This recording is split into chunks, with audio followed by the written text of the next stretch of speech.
não somente cantemos essas músicas por cantar, mas que possamos realmente reconhecer que estamos cantando, né?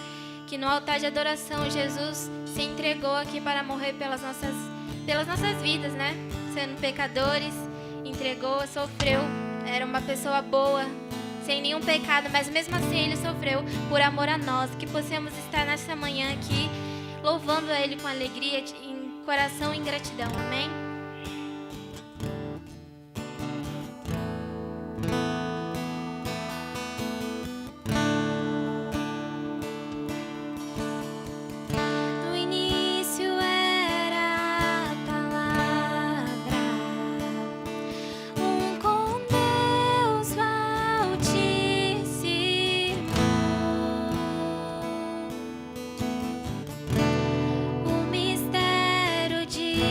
Glória.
nome de Jesus seja louvado em todas as nações, que podemos proclamar quem Ele é, o que Ele veio fazer este mundo, que foi nos salvar. Ele devolveu a vida porque estávamos mortos em pecados. Ele nos fez, Senhor, viver, Senhor, novamente, mas para honrar e glorificar a Ele, que possamos estar sempre aqui louvando o Seu nome, engrandecendo a esse Deus que nos salvou. Amém?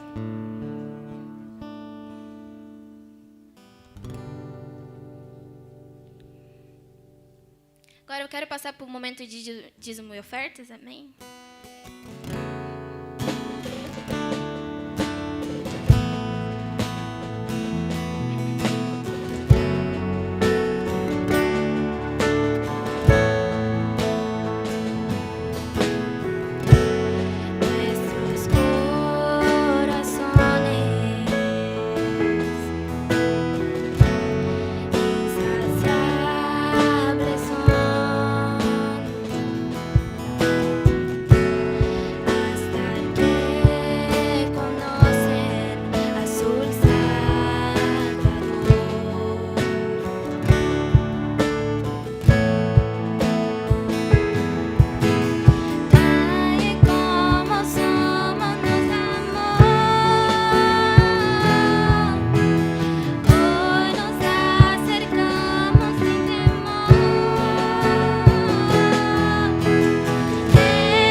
Louvado seja o Senhor, amém?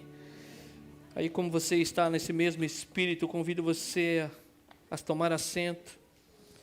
Nós vamos ao momento de ceia do Senhor e abrir as suas Bíblias. 1 Coríntios capítulo 11. 1 Coríntios capítulo 11. Vou chamar as nossas irmãs que vai estar nos auxiliando aqui. A partir do versículo 23. 1 Coríntios capítulo 11, a partir do versículo 23, é o texto da ceia desta manhã, que diz assim: Porque eu recebi do Senhor o que também vos entreguei, que o Senhor Jesus, na noite que foi traído, tomou o pão, e tendo dado graças, o partiu e disse: Isto é o meu corpo que é dado por vós, fazei isto em memória de mim. Por semelhante modo, depois de haver ceado, tomou também o cálice, dizendo: Este cálice é a nova aliança no meu sangue. Fazei isso todas as vezes que bebedes em memória de mim. Porque todas as vezes que comedes esse pão e bebedes o cálice, anunciais a morte do Senhor até que ele venha. Por isso, aquele que comer do pão e beber do cálice do Senhor indignamente será réu do corpo e do sangue do Senhor. Examine-se, pois, o homem a si mesmo, e assim coma do pão e beba do cálice. Pois quem come e bebe sem discernir o corpo, come e bebe juízo para si. Eis a razão que há entre vós muitos fracos doentes, e não poucos os que dormem. Porque se nos julgássemos a nós mesmos, não seríamos julgados. Mas quando julgados, somos disciplinados pelo Senhor, para não sermos condenados com o mundo. Assim, pois, irmãos meus, quando os reunidos para comer, esperais uns pelos outros. Se alguém tem fome, coma em casa, a fim de não vos reunides para juízo. Quanto às demais coisas, eu as ordenarei quando for ter convosco. Louvado seja o Senhor. Hoje é manhã de ceia, como nós temos ministrado aqui no nosso início, no período de oração. Momento especial, onde nós trazemos à nossa mente aquilo que nos dá esperança, que é o sacrifício de Jesus Cristo por nós. Como eu tenho falado, ela foi ministrada pelo Senhor um pouco antes de entregar a própria vida.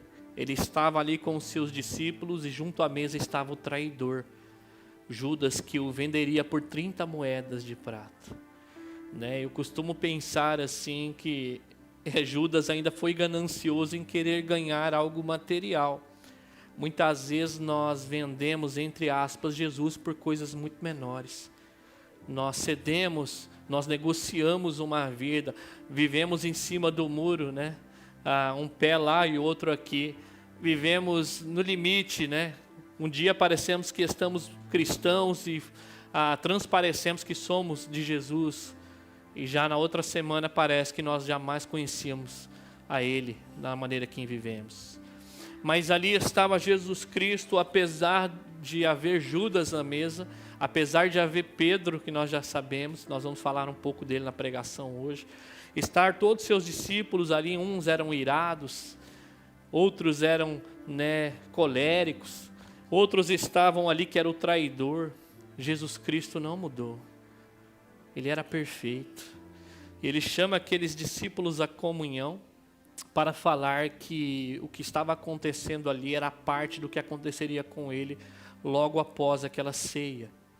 Quando nós vamos ler lá, um dos relatos do Evangelho fala que depois que Jesus celebra a Páscoa, ele sai cantando para fazer a vontade de Deus. E nós devemos vir à mesa do Senhor, celebrar isso com um coração alegre, com um coração disposto. É uma sensação dobre, parece, porque nós nos constrangimos em ver a dor do nosso Senhor. Mas ao mesmo tempo a alegria do cristão foi porque Ele morreu no nosso lugar. Nós não éramos capazes de fazer isso. E ali num contexto onde o apóstolo Paulo ministra em 1 Coríntios, era um contexto de divisão, de partidarismo. Pessoas que eram dotadas, dons extraordinários, quando você vai ler a carta de 1 Coríntios, mas eles estavam achando que eram superiores a outros. Aí, quando eles se reuniam para fazer esse ato, o que tinha levava, e o que não tinha, obviamente não levava, mas também não comia. As pessoas se embebedavam, eram comilonas, e não pensavam no próximo. E aí Paulo fala, vocês se reúnem para fazer qualquer outra coisa, menos celebrar a ceia do Senhor. Por isso que ele diz que nós devemos aqui no versículo 28, examinar, pois, o homem a si mesmo, e assim comer do pão e beber do cálice. Examinar como está a nossa vida em relação ao corpo. Quem come e bebe sem discernir o corpo. E aqui pode ser tanto o corpo do Senhor Jesus, aquilo que Ele fez por nós, mas também o corpo que é a igreja, como está a nossa relação. Por isso que ele fala que nós devemos examinar a nossa vida. Nós devemos estar em comunhão tanto com aquilo que Deus fez por nós, com a consciência, mas também como está a nossa vida com o próximo. Será que existem barreiras entre nós? Será que de fato nós temos sido aquela família cristã? Conta comigo e conta comigo mesmo. Será que nós temos sido pessoas que têm se colocado à disposição do outro, no serviço, no amor? Nós temos falado isso na última pregação. Então eu quero convidar você a analisar a sua própria vida, como está a sua vida com o seu próximo. E como está também a sua vida em relação à comunhão com Deus. Porque mesa fala sobre comunhão, amém? Aqueles que chegam à mesa são íntimos. E isso está um pouco se perdendo nos nossos dias, Mas nós temos que resgatar isso, a cultura da mesa, a cultura de sentar ali e repartir com o outro, tanto a própria vida quanto o alimento, porque o pão é nosso, amém? Eu quero convidar você nesta manhã a nós celebrarmos isso de maneira consciente. Se você é batizado em qualquer igreja evangélica, se você se enquadra dentro disso, como está a sua vida? De repente você pensa assim, não, mas eu não estou bem com meu irmão. Mas a ideia não é não tomar a ceia, a ideia é você se arrepender, fazer as pazes com ele e participar sim. A ceia não fala de perfeição. Perfeito era Cristo que se entregou por nós. Mas ela nos chama sempre a uma vida de arrependimento e comunhão com Ele. E o reflexo ela vai refletir aqui embaixo com a vida com o nosso próximo. Então, como está a sua vida nesta manhã? Eu quero convidar você, se você se enquadra nisso, se você tem barreira com seu irmão, conserte daqui a pouco, você vai ter oportunidade. Se ele não está aqui, se encontre com ele, ligue para ele. Se você tem falhado de alguma maneira, ou se você sabe que algum irmão tem alguma coisa contra você, você chega até ele, a Bíblia fala, né? Se você vai entregar a sua oferta ao altar e lembrar que alguém tem alguma coisa contra você, você também pode ir até ele. Então que você se coloque aí em arrependimento, ser uma pessoa que busca estabelecer uma relação com Deus, primeiramente, e uma relação com o seu próximo. Eu quero convidar você a ficar de pé nesta manhã. E se você não é batizado nas águas, não confessa Jesus Cristo como seu Senhor e Salvador, eu quero encorajar você a procurar tanto a liderança, por curiosidade, para saber, né, nós temos as pessoas que nos auxiliam nos jovens também, tem bastante jovens aí, mas tente entender aquilo que nós estamos fazendo aqui, amém? Nós queremos celebrar nesta manhã, nós vamos orar pelos elementos,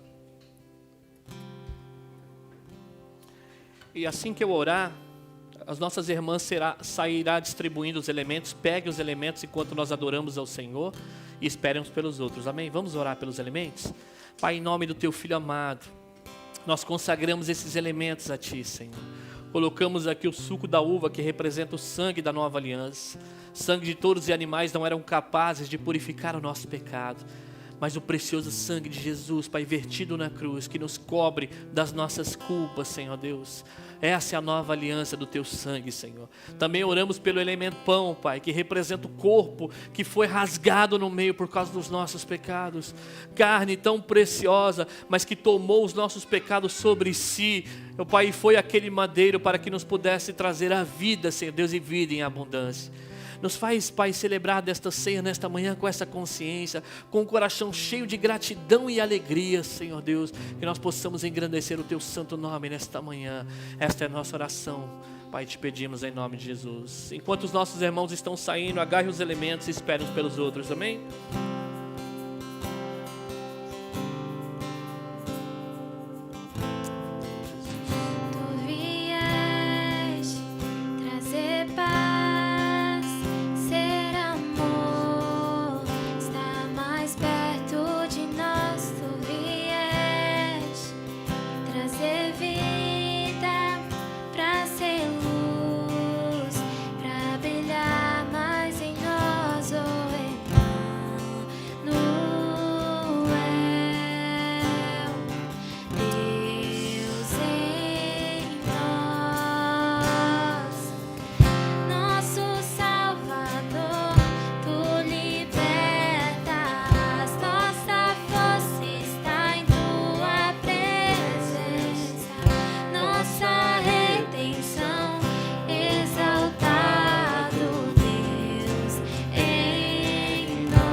Amém, queridos? Por acaso alguém deixou de receber o elemento pão, suco da uva?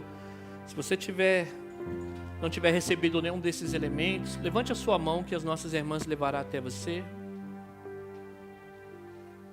Todos têm? Aqui em cima vamos esperar os nossos irmãos.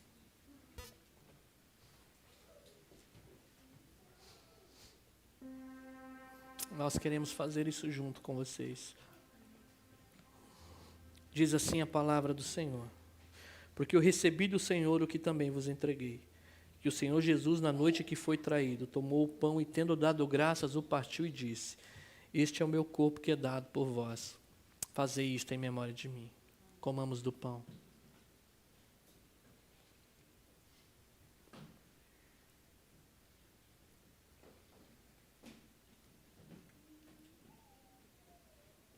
Por semelhante modo, depois de haver ceado, tomou também o cálice, dizendo: este cálice é a nova aliança do meu sangue.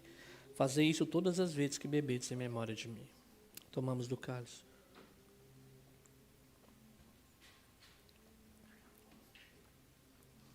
Se você tem palavra de gratidão nesta manhã, eu quero convidar você a, com suas palavras, agradecê-lo, amém? Pai, nós te louvamos, Senhor. Nós não teríamos palavras sequer para, Senhor Deus, expressar tamanha gratidão de poder participar deste momento tão sublime, Senhor. Momento onde o Senhor nos traz à memória, Senhor Deus, aquilo que nos faz caminhar uma milha a mais. Aquilo que seca a lágrima dos nossos olhos, aquilo que nos faz ter alegria mesmo em tempos difíceis, aquilo que nos faz perseverar apesar da dor, aquilo que nos faz, Senhor Deus, dizer não para o pecado e sim para a justiça. Obrigado, Senhor Jesus, porque apesar de ser pecadores, o Senhor morreu por nós na cruz. Tu és digno de toda a honra e toda a glória. Que a tua igreja, Senhor Deus, com a consciência sempre que tu és o merecedor de todas as coisas. Um dia, Senhor, todos aqueles que confessam sinceramente, genuinamente o Senhor como Senhor e Salvador, participará das bodas do Cordeiro. Momento, Senhor Deus, onde estaremos face a face contigo, aonde celebraremos por toda a eternidade de maneira plena uma comunhão perfeita, Senhor Deus, tanto com os nossos irmãos, quanto, Senhor Deus, acima de tudo com a tua pessoa. Por isso, Senhor Deus, recebe a nossa gratidão diante do Senhor, que nós possamos te adorar com tudo que somos e temos, Senhor, pois esse culto pertence a ti e para ti, porque o Senhor é digno de toda a honra e glória, amém? Eu quero convidar toda a igreja a ficar de pé nesta manhã, enquanto as nossas irmãs estarão recolhendo os elementos, nós queremos cantar uma vez mais esse refrão, amém?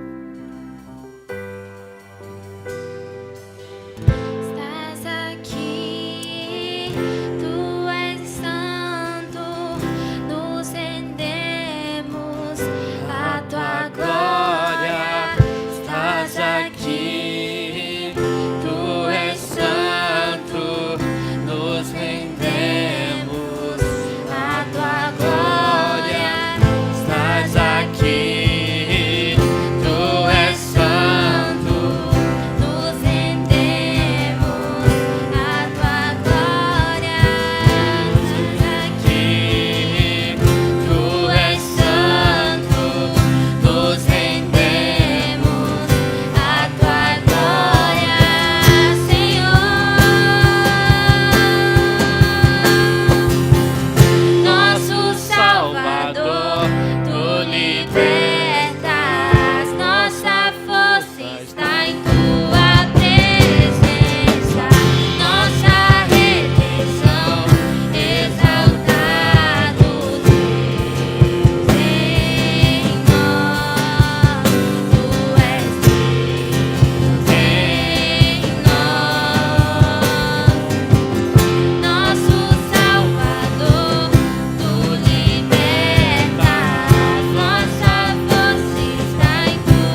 Aleluia. Nós te glorificamos, Senhor, por essa manhã tão preciosa. Pedimos, Senhor, agora prepara nosso coração para receber a tua santa palavra, Senhor. Recebe toda a honra, toda a glória e todo o louvor nesta manhã. Você pode dizer amém? Louvado seja o Senhor. Pode tomar assento. Enquanto as nossas crianças estarão saindo, convido você aí a 1 Pedro, capítulo 4 comigo. Nós já estamos correndo para o final da nossa série. Hoje o versículo que nos cabe aqui está lá no capítulo 4, do versículo 12 ao 19.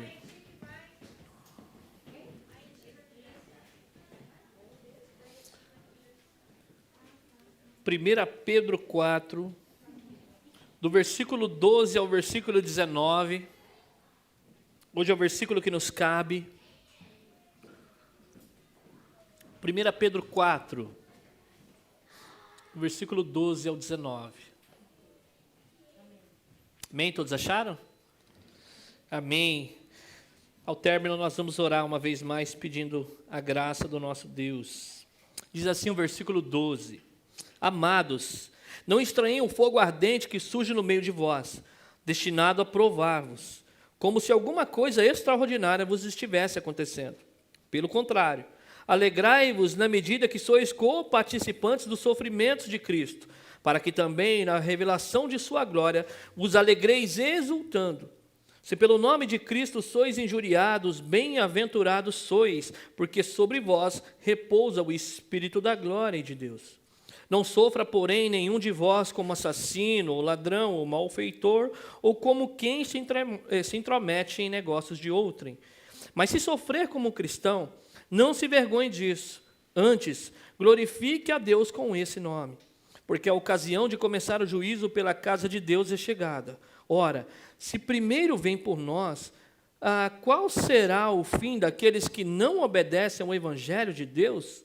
E se é com dificuldade que o justo é salvo, onde vai comparecer o ímpio? Sim, o pecador.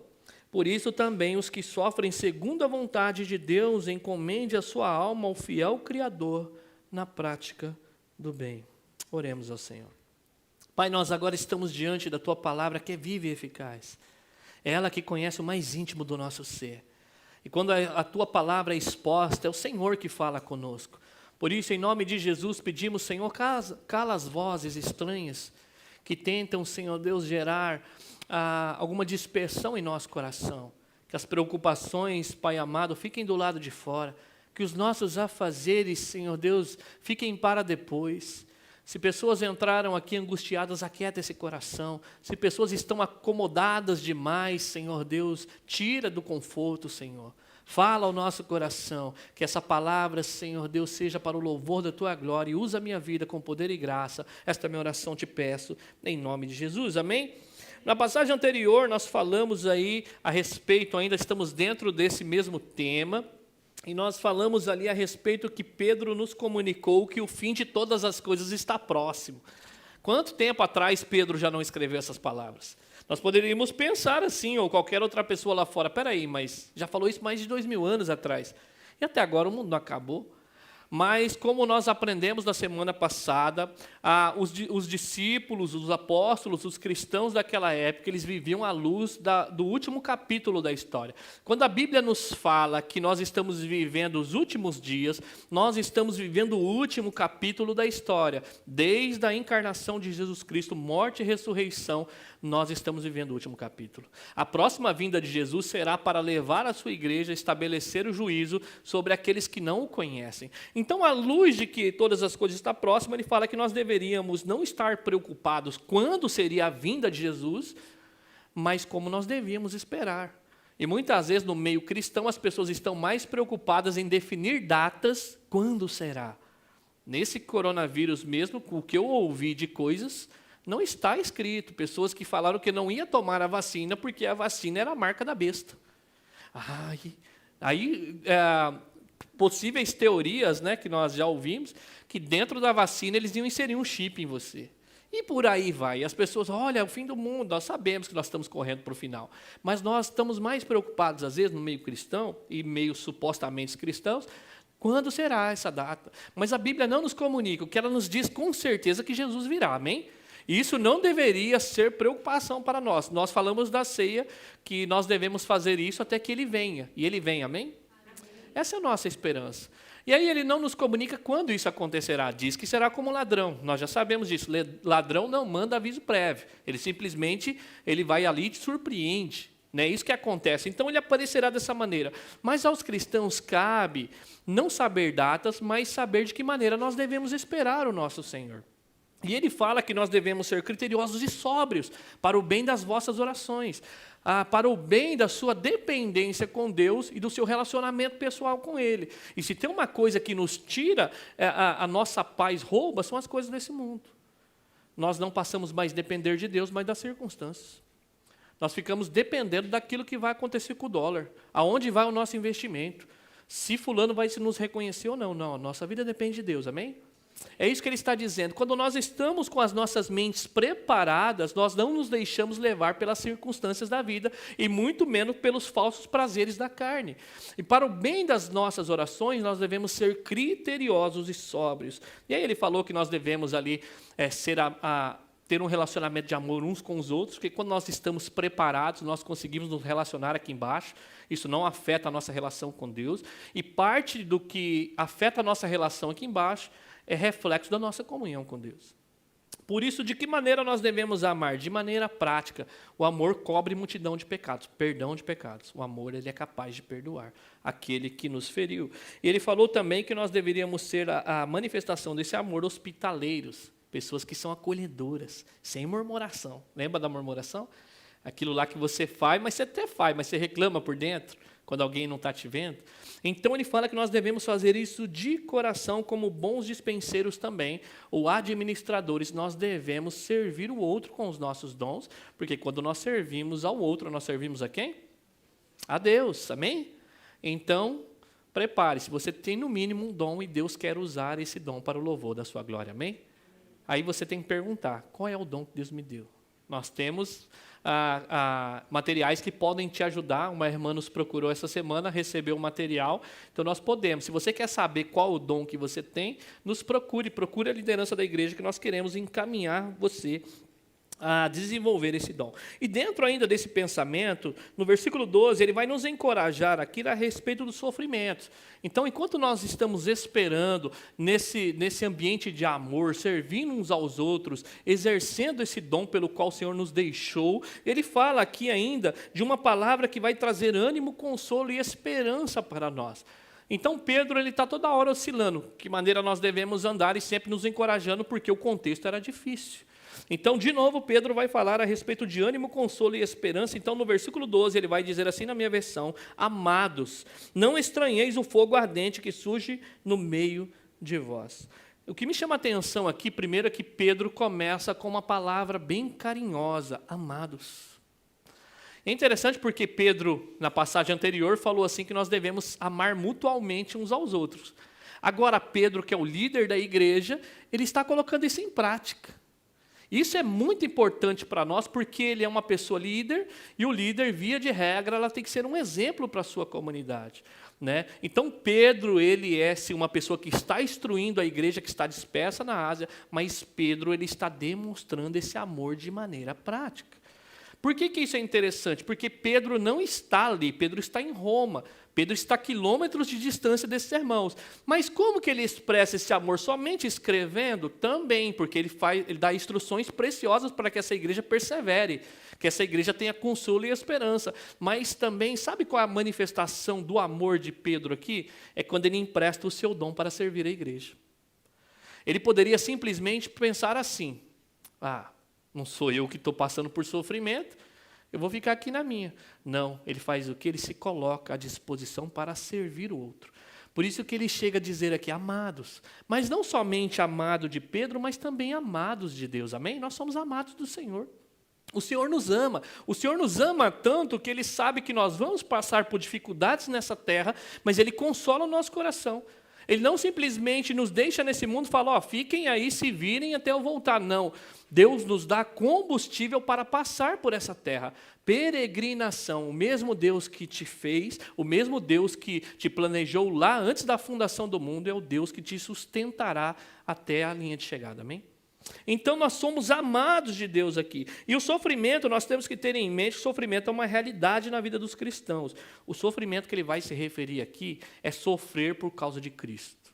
Nós estávamos orando aqui no começo por uma igreja que está aqui no Oriente Médio, cerca de 150 adultos, fora crianças, né, e jovens, que teve que fechar as suas portas e tiveram os dias contados para saírem da cidade. Sofrimento. Por quê? Porque eles foram contra as pessoas, porque eles praticaram o mal, simplesmente por amarem ao Senhor Jesus Cristo. Por isso que o sofrimento aqui é uma realidade na vida do cristão. E se você não tiver aqui um conceito bíblico a respeito dos sofrimentos, queridos, isso pode causar algo equivocado no seu coração. Amanhã você vai querer murmurar, amanhã você vai querer colocar tudo na conta de Deus, amanhã você não vai querer mais voltar para a igreja, você não vai querer mais ler Bíblia, você vai perder a sua fé. Por quê? Porque você tem um conceito equivocado do sofrimento na sua vida. Você achar porque você agora, Deus te resgatou do império das trevas e agora você tem que viver uma vida de rei.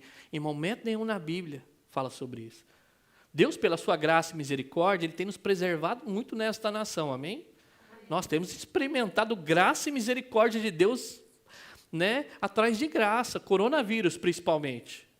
O que está fazendo na Sul América, países da África, na Índia, é assolador, é triste de se ver que entes queridos nossos estão morreram, estavam doentes, e Deus, pela sua graça e misericórdia, deixou que nós experimentássemos muito pouco dessa realidade. Então você vê a bondade de Deus, mas isso não é garantia que Deus não nos deixará passar por algum sofrimento nessa vida. Amém?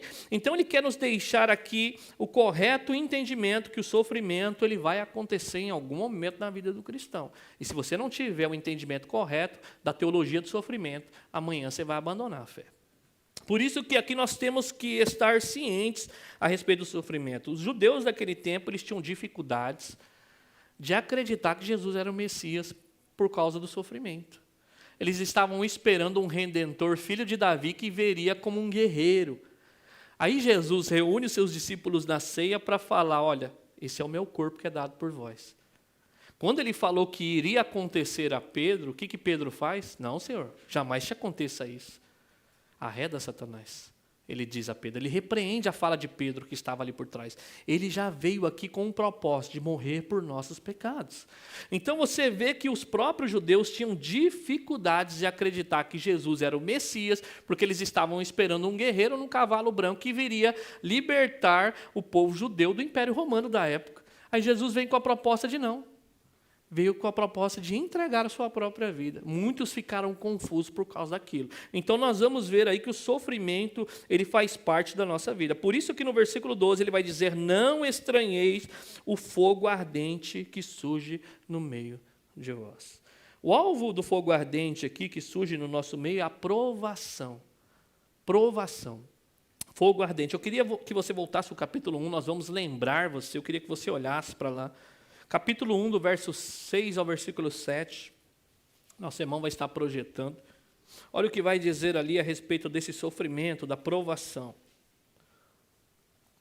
A ideia de provação ali é de depuração, tá bom? Olha o que vai dizer versículo 6 e versículo 7. Nisso vocês exultam, ainda que agora por um pouco de tempo devam ser entristecidos por todo tipo de provação. Assim acontece para que fique comprovado que a fé que vocês têm, muito mais valiosa do que o ouro que perece, mesmo que refinado pelo fogo, é genuíno e resultará em louvor, glória e honra quando Jesus Cristo for revelado. Então ele vai dizer ali que nisso nós insultamos, e ele vai falar ali da questão da provação. Ele vai falar que ainda que por um pouco de tempo nós devamos ser, como se diz aqui, provados por todo tipo de provação. E esse pouco de tempo, fazendo relembrar você a primeira mensagem, é tanto que pode ser, sim, um breve tempo que a provação sobre a sua vida passe ou não, e referente ao quê? A eternidade, para mostrar que a sua vida, por mais que você sofra aqui, ela está com um dia contado. ela vai deixar de existir. Então, por um breve pouco de tempo, vocês devem ser entristecidos. Mas aí o propósito está no versículo 7. Assim acontece a provação, para que fique comprovado que a fé que vocês têm, muito mais valiosa do que o ouro que perece. Então ele compara aqui um metal precioso e ele fala do ouro, mas por mais precioso que seja o ouro, ele está dizendo que o ouro perece. Esses homens dão a vinda e garimpos, perdem a própria vida. Ouro, se você olha aquela coisa linda, joias que são moldadas em ouro. Mas a Bíblia nos comunica que por mais majestoso que seja, elas perecem.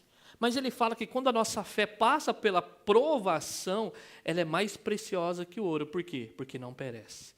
A nossa fé diante do Senhor é uma fé eterna. Eu já falei isso na primeira pregação. Deus está mais interessado na nossa fé genuína do que no nosso bem-estar. Se eu falar amém, você vai falar amém? Então, Deus está mais interessado na nossa fé genuína do que no nosso bem-estar. Porque você pode ter uma vida de rei e morrer e se encontrar com Deus e ter que enfrentar o seu juízo. Mas assim, as pessoas podem passar rastejando nessa vida, perderem a própria vida, mas serem aceitas diante de Deus, porque a fé preciosa para Deus não perece. Ela resultará em louvor, glória e honra quando Jesus Cristo for revelado. Ela gera glória. Então, nós vamos ver aí que a provação é algo que acontece, por isso que não deveria ser estranho na nossa vida. E qual era o sentido daquele ourives que colocava o material bruto com suas escórias, sujeiras, no fogo? Não era destruir o material precioso. O objetivo do ourives, que era a pessoa que pegava aquele material para colocar no fogo, é simplesmente para depurar, tirar as escórias, as sujeiras. A provação na vida do cristão nunca é para destruir. É para purificar a sua fé. É para te moldar a imagem e semelhança de Jesus Cristo. Existem áreas da nossa vida que Deus vai trabalhar somente quando Ele nos provar. Ele nos purifica. O fogo ardente aqui só destruía a escória. A provação sobre a nossa vida é para purificar a nossa fé. Amém? Então essa é a ideia. Por isso que nós não devemos aí estranhar o sofrimento que vem sobre nós. E é justamente nos momentos difíceis da vida que nós nos apegamos mais a Deus. É justamente nesses momentos de provações que nós somos mais sedentos para ouvir a palavra de Deus, para ouvir uma resposta de Deus. Quantas pessoas não estão na provação orando há anos e aparentemente Deus não está falando? Se eu perguntasse para você, quantos anos você está orando por tal objetivo e parece que as coisas não acontecem? É surpreendente, tem coisas que nós oramos, e você vira a esquina, Deus atende o pedido. E tem coisas que nós oramos pela nossa vida e aparentemente as coisas não acontecem. Aí vem fulano e fala, intercede por mim. Aí você ora por fulano, as coisas acontecem. Então você percebe que de alguma maneira o Senhor está trabalhando em nosso ser. São momentos assim que nós apegamos mais ao Senhor. E nós percebemos que Deus aqui ele vai continuar trabalhando em nossas vidas, queridos, independente da situação que nós estamos vivendo aqui. E é nos momentos de sofrimento que nós começamos a entender quem nós somos de fato. Pó. São momentos que Deus nos permite passar por provações para que Ele nos coloque no nosso lugar. E você continua percebendo quem Ele é, soberano e gracioso sobre todas as coisas. Ele continua governando a história. Então, o sofrimento às vezes vem sobre a nossa vida para mostrar que nós somos frágeis, que nós somos dependentes, que nós carecemos de graça, que nós carecemos de misericórdia de Deus. Por isso que nós não devemos estranhar o fogo ardente que há entre nós. Ao invés de estranhar, volte lá no versículo 13 do capítulo 4. Olha só o que ele vai dizer aqui no contraste. Então, em vez de nós ficarmos estranhando, olha o que ele vai dizer para nós aqui. Pelo contrário, alegrai-vos na medida que sois co-participantes dos sofrimentos de Cristo, para que também na revelação de sua glória vos alegreis exultando. Então Pedro vai falar aqui que em vez de nós ficarmos aí estranhando, como se algo raro estivesse acontecendo, ele dá um contraste para nós aqui. Em vez de vocês ficarem, o que está acontecendo? E agora? Ninguém nos avisou a respeito disso. Ele fala, não, que nós devemos aqui se alegrar. Mas ele não está pedindo aqui, queridos, que nós venhamos se alegrar no sofrimento. Ai, está doendo, que gostoso, hein? Né? Não, é apesar do sofrimento. Você não vai encontrar em lugar nenhum isso aqui, somente no Evangelho. Ele não está dizendo assim, regozije porque está doendo, regozije porque você está passando pela aprovação.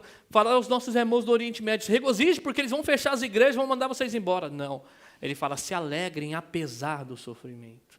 Não é no sofrimento, ele não é sarcástico. Nós não somos masoquistas. Ai, não, é isso mesmo, que gostoso. Senhor, manda umas dorzinhas aí de vez em quando, só para dar umas alegria em mim. Não. Mas a ideia aqui é que nós devemos se alegrar apesar da dor. A palavra de Deus nos encoraja e ensina aqui que é nos momentos difíceis que nós podemos nos alegrar no Senhor.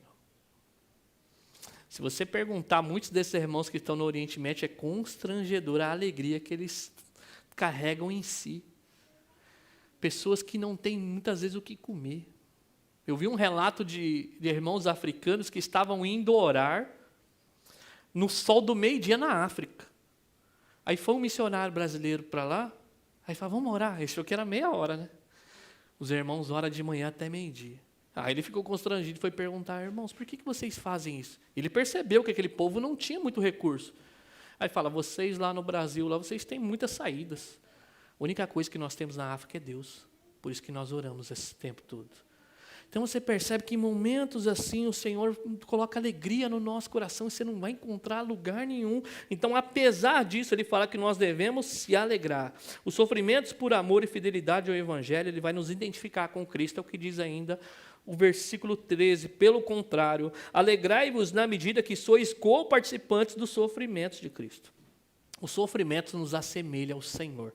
Amém?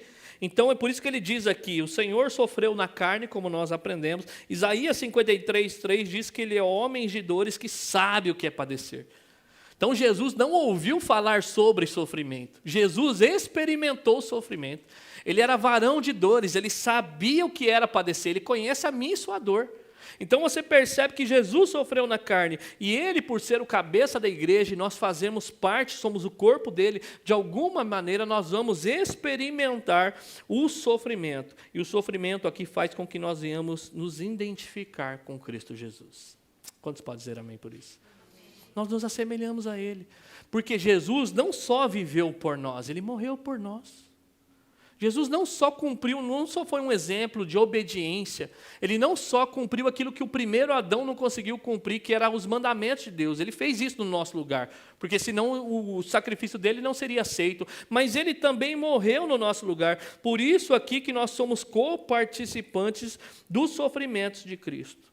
E é interessante nós pensarmos na pessoa de Cristo, porque antes da glorificação veio a cruz. Jesus foi glorificado, amém?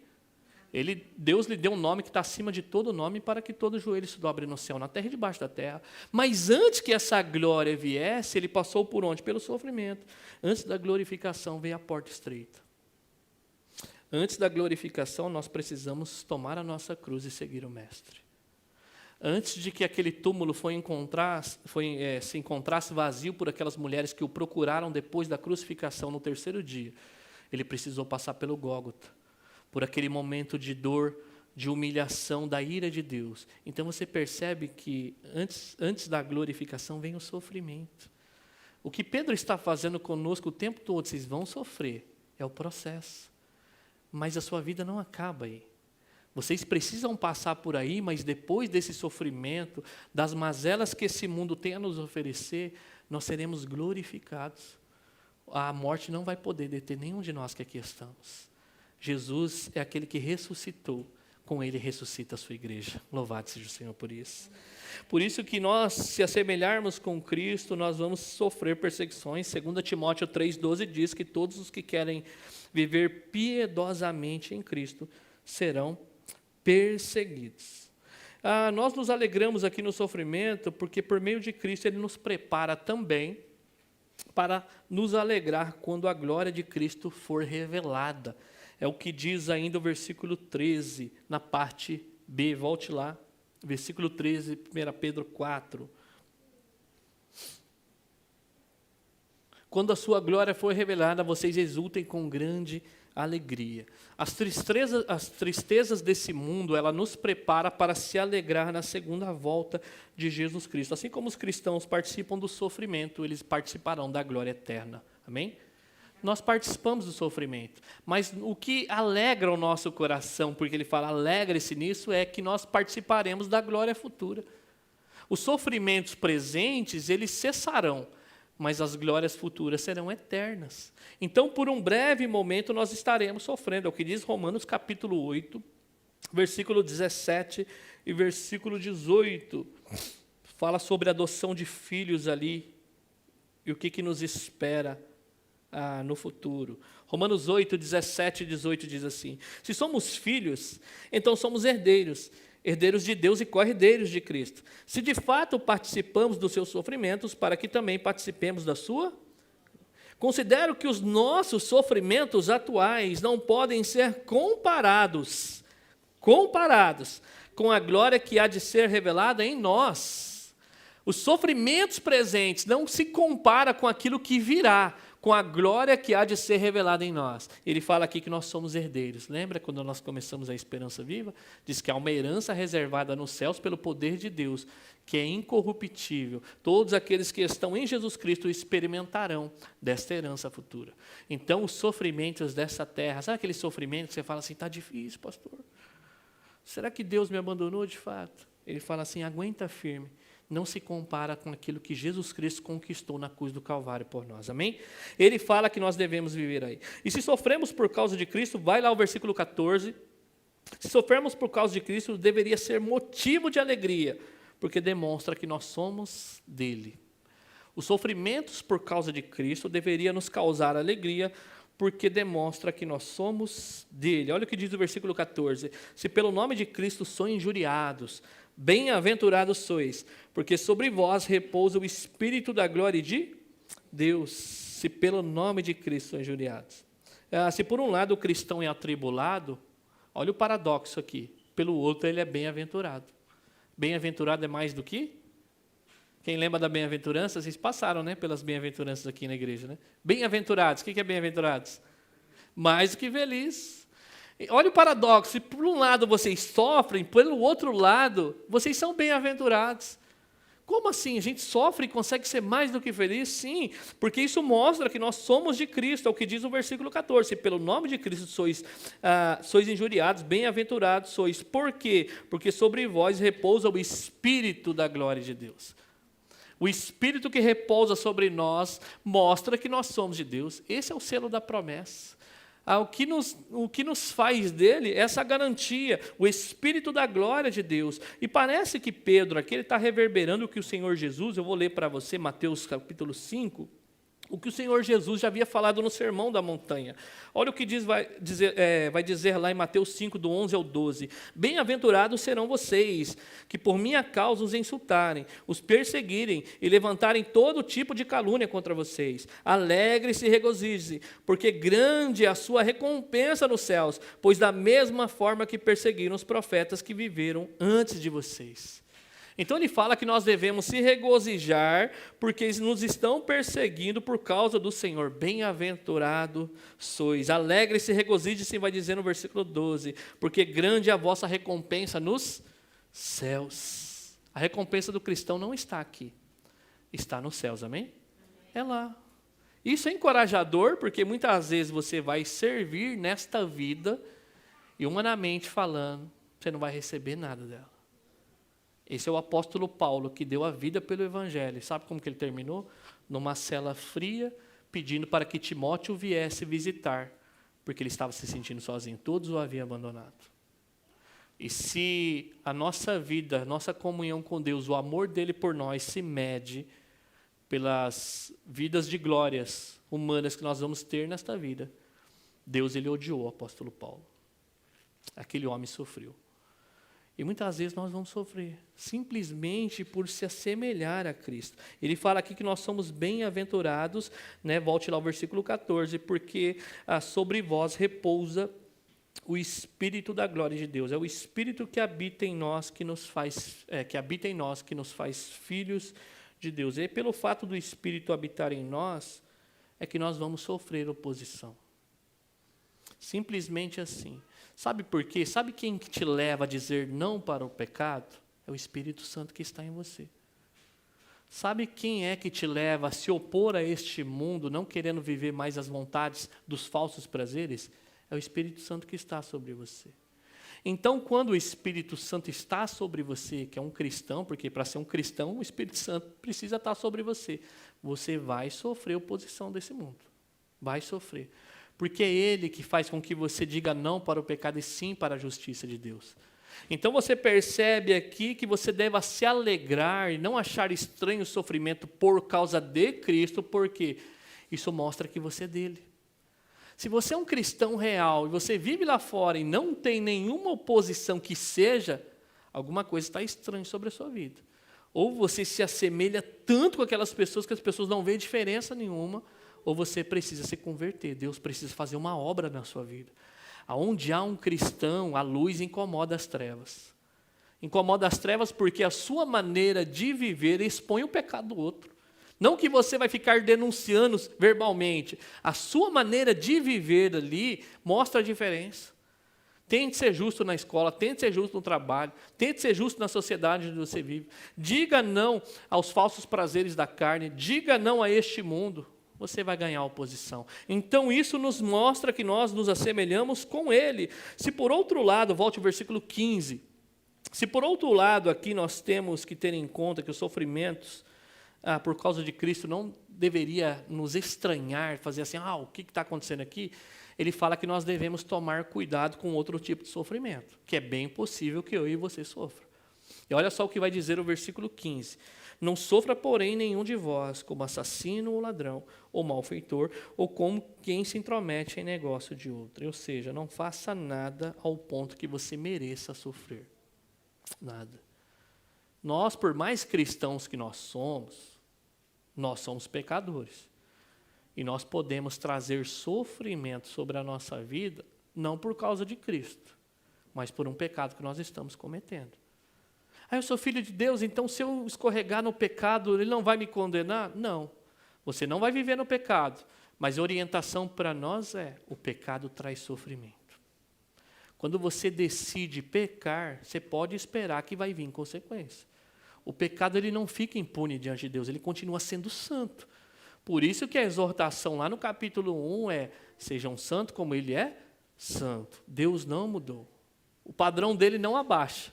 Ele não mudou, e isso mostra que ele leva tão a sério a questão do pecado que ele precisou esmagar o próprio Filho por causa de nós. E agora, como nós vivemos no tempo que nos resta na carne? Não para fazer os desejos humanos, pecaminosos que vocês viviam na ignorância, mas agora para fazer a vontade de Deus. Mas caso então, se eu subestimar, não vai acontecer nada, ninguém está vendo, o pastor não tem nada a ver com a minha vida, ninguém manda em mim, resolver viver no pecado, pode esperar que isso vai trazer sofrimento para a sua vida. E o pecado ele traz prejuízo não só para a própria vida, ele traz prejuízo para as pessoas que convivem com ele. Quando o filho decide pecar, você pode ter certeza que é dor para a família, é dor para a família. Quando um cônjuge decide pular cerca, é dor para os filhos, é dor para o cônjuge, é dor para a mãe, é para a sogra, é todo mundo. A sociedade começa a ser atingida. O pecado ele não fica ali escondido. Quando ele vem à tona, ele traz sofrimento. Por causa de um pecado de Davi, diz que a espada não saiu da sua casa. Deus perdoou, ele perdoou, mas aquele homem sofreu por causa do pecado. Ele sofreu, arrependeu, mas ele sofreu por causa do pecado. Então ele diz assim, olha, se vocês estão sofrendo por causa de Cristo, bem-aventurados sois, porque vocês se assemelham com Ele. Por outro lado, tomem cuidado, para que vocês não sofram por causa de um pecado de vocês. E ele elenca alguns pecados aqui, ele fala como assassinos, ou ladrão, ou malfeitores, ou aqueles que se metem, em outras palavras, em negócio de outrem, ou negócios alheios.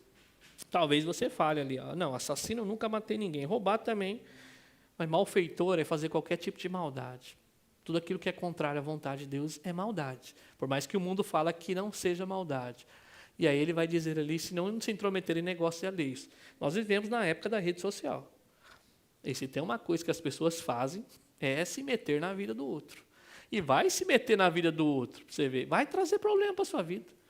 Vai começar a gerar burburinho, conversas que você ouviu no oculto e está contando aos altos-falantes da cidade. Vai trazer sofrimento sobre a sua vida. Então você percebe que o pecado, ele causa sofrimento na nossa vida. Por isso que ele diz aqui, queridos, para que nós não venhamos sofrer por causa de um pecado. E se você está sofrendo por causa de um pecado, se arrependa, se volte para Deus. Mas tomem muito cuidado, ao sofrer, faça uma análise. Estou sofrendo, ok, por causa de quê? É por amar a Jesus ou é por um pecado que eu estou plantando? Mas então, olha aí o que ele vai dizer aqui. Se nós sofremos por causa de Cristo, ele vai no versículo 16, ele vai dizer assim: mas se sofrer como cristãos, não se vergonhe disso. Antes glorifique a Deus com esse nome. Sofrer por um pecado aqui, queridos, é vergonhoso. É vergonhoso. Traz vergonha, traz culpa, traz constrangimento sofrer por causa de um pecado seu. Mas ele fala, por outro lado, se você sofre como um cristão por fazer a vontade de Deus, não se envergonhe por causa disso, mas antes glorifique a Deus. Aqui na NVI vai falar por meio desse nome. Naquele tempo, a pessoa que era chamada cristã, ela recebia esse nome por se assemelhar a Cristo. Ela se assemelhava com a sua maneira de viver, de se vestir, de falar. As pessoas em volta identificavam e falavam assim: é cristão. Mas naquele tempo não é como nos nossos dias. Pelo menos no Brasil, o cristão tem status de ídolo.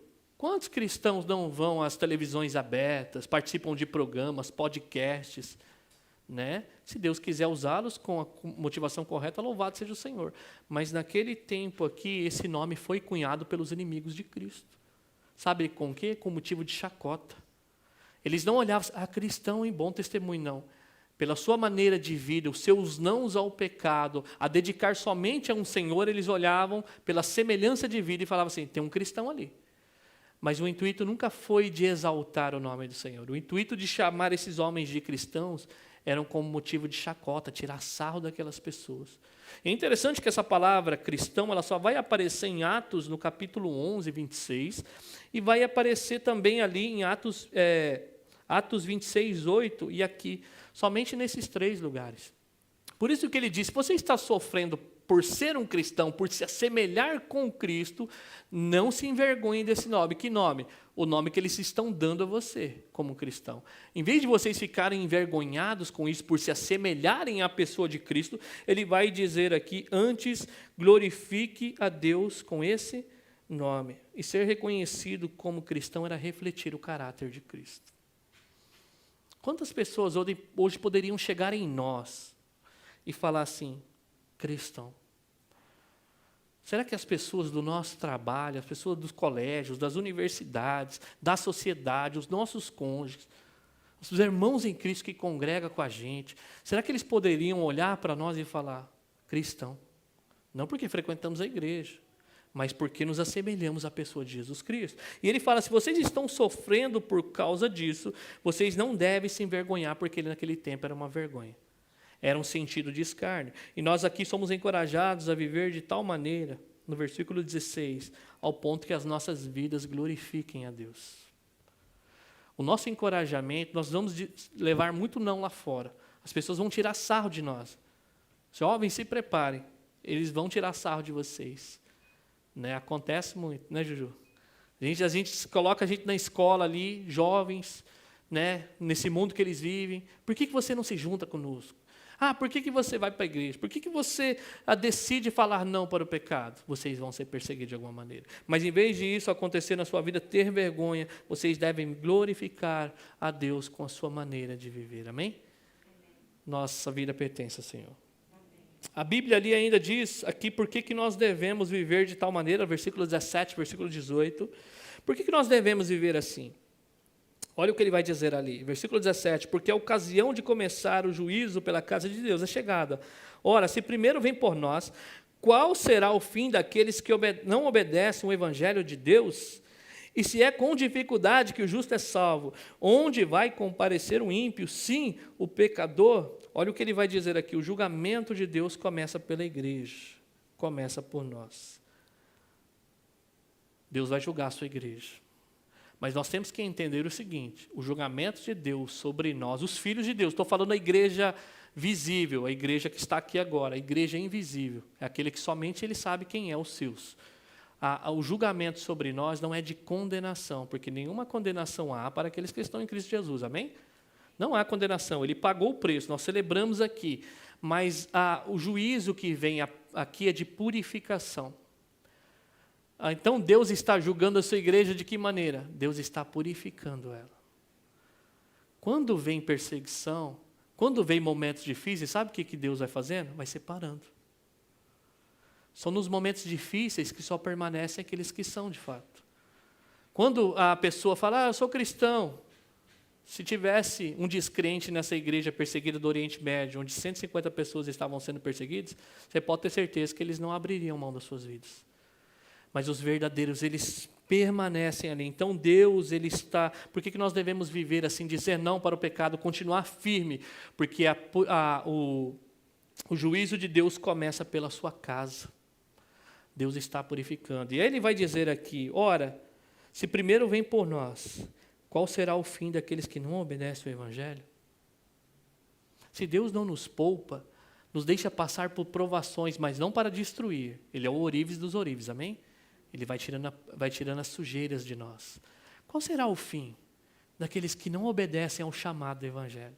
Se nós sofremos porque somos filhos de Deus, por fazer a sua vontade, o final daqueles que não obedecem ao Evangelho. Aí ele vai dizer aqui, o versículo 18, olha o que ele vai dizer ali. Se é com dificuldade que o justo é salvo, onde vai comparecer o ímpio? Sim, o pecador. Por que nós somos salvos com dificuldade? Lembra do processo da salvação?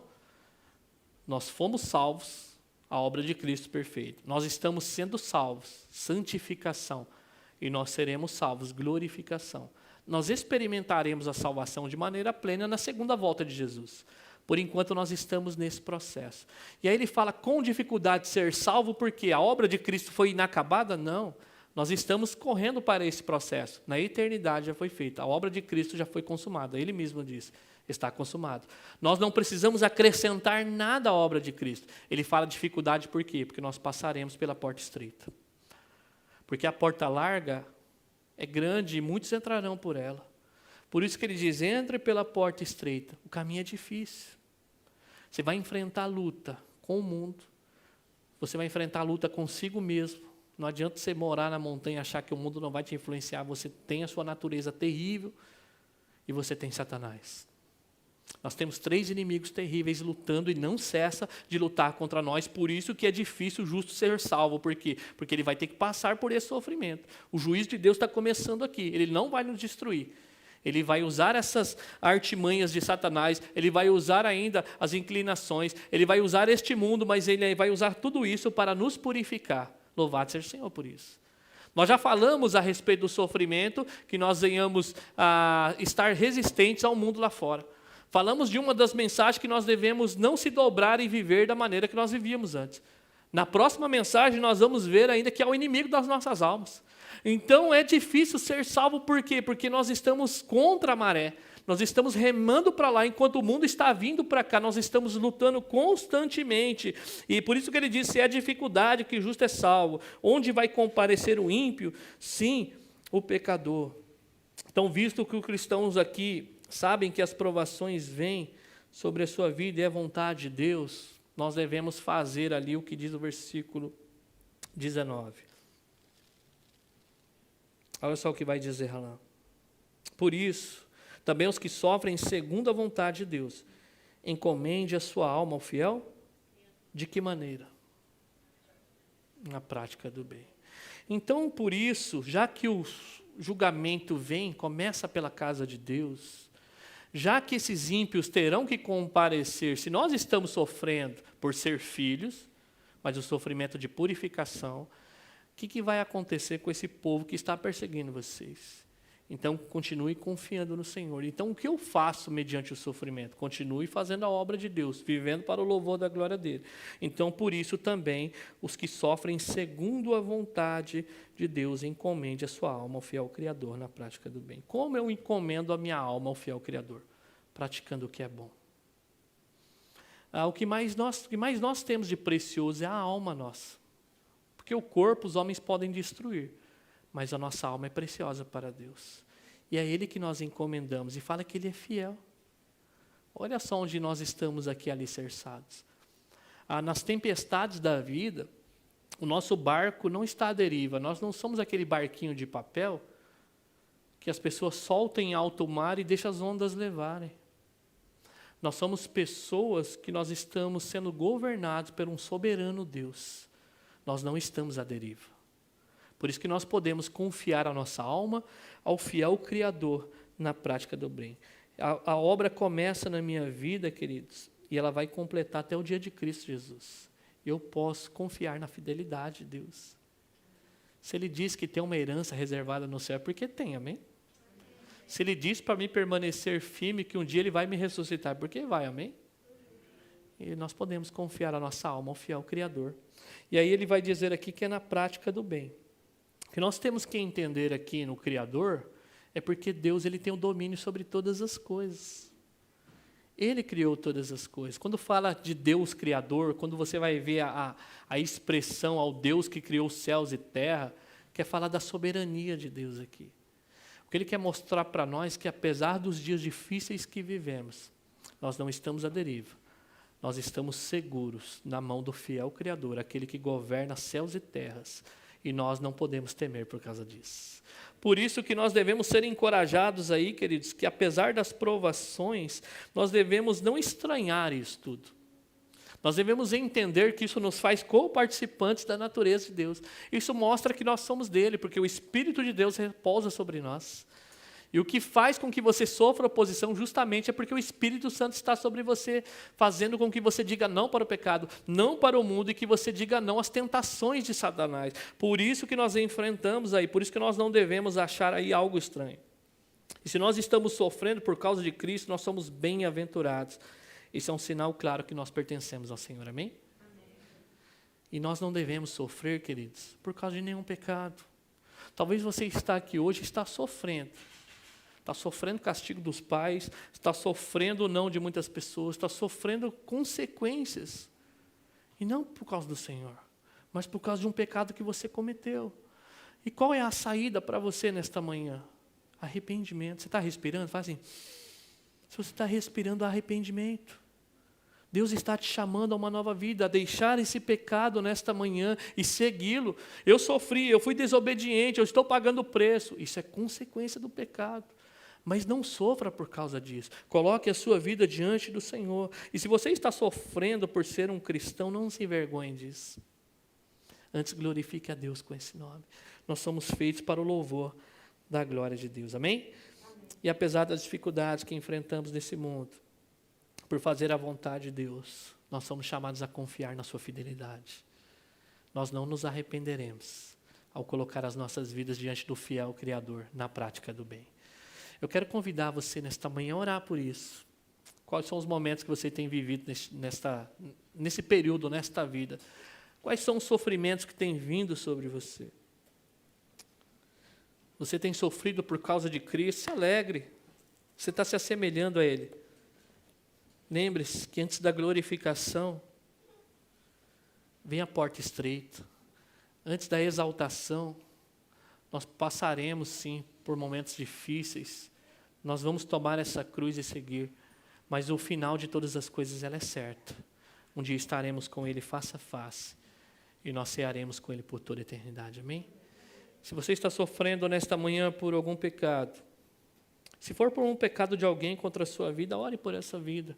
Se for um pecado seu, peça perdão a Deus. E fala, Senhor, me ajuda a não viver mais esse pecado que tem machucado tantas pessoas. Tem machucado os meus pais, o meu cônjuge. Mas para que você possa fazer isso para o louvor da glória de Deus. Amém? Vamos orar.